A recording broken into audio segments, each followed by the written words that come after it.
Shabbat Shalom. This week's reading from the Torah is parasha Shemini.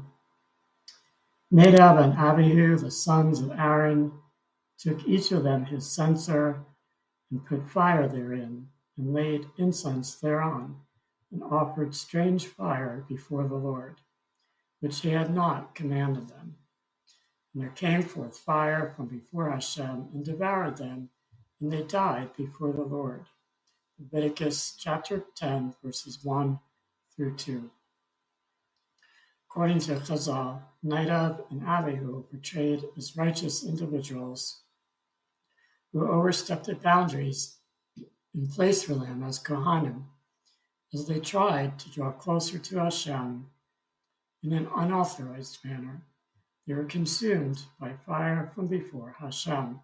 Leviticus chapter 10, verse 2.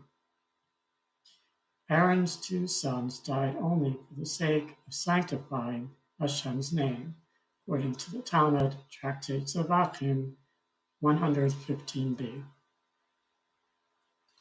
Another view makes the point that they had previously been cautioned against drawing too close to Hashem.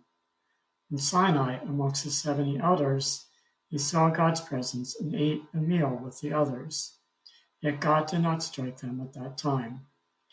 Their sin accrued, and they were meted out their due punishment when they approached God with the unbidden incense, according to Hahem. Rashi comments that through the execution of judgment upon righteous individuals, Yiras Hashem, fear of God, is brought upon the people. This is what occurred during the inauguration of the Mishkan. And this is an important principle with respect to Nadab and Abihu. Their deaths caused the people to witness how precarious serving God may be if a righteous person is not careful in respect to his avodah service. The deaths of Nadab and Abihu show, by way of an example, the fatal consequence, and Hashem needs to be approached with great reverence, awe, and respect.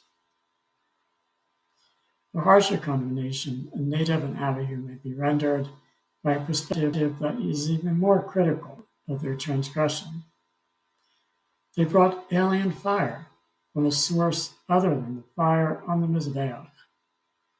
The fire on the Mizbeach had its origin from Shemayim, heaven, as mentioned in Leviticus chapter 9, verse 24. According to Sifra, fire descended in the shape of a pillar between heaven and earth. And Nadab and Abihu flouted the implicit directive to draw fire from the outer Mizbeach for their offering. What could have motivated Nadab and Abihu to take alien fire for their incense offering instead of the fire that Hashem had provided? One view critiques them as desiring to usurp the authority of Moshe and Aaron.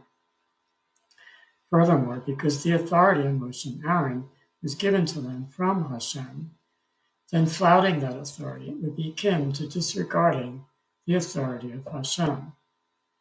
Therefore, it can be inferred that their taking of alien fire constitutes the betrayal of their motives to implicitly disregard the sovereignty of Hashem. There are many alien fires burning in the hearts of men and taking root in society through an expression of rage, frustration, and dissent. In the midst of chaos and strife is the calm provided by relying on the authority of God's commandments.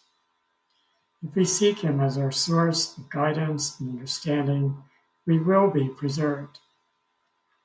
We may transcend the fires of hatred and disunity despite our own internal misgivings about the world wherein we live and others' contempt for us.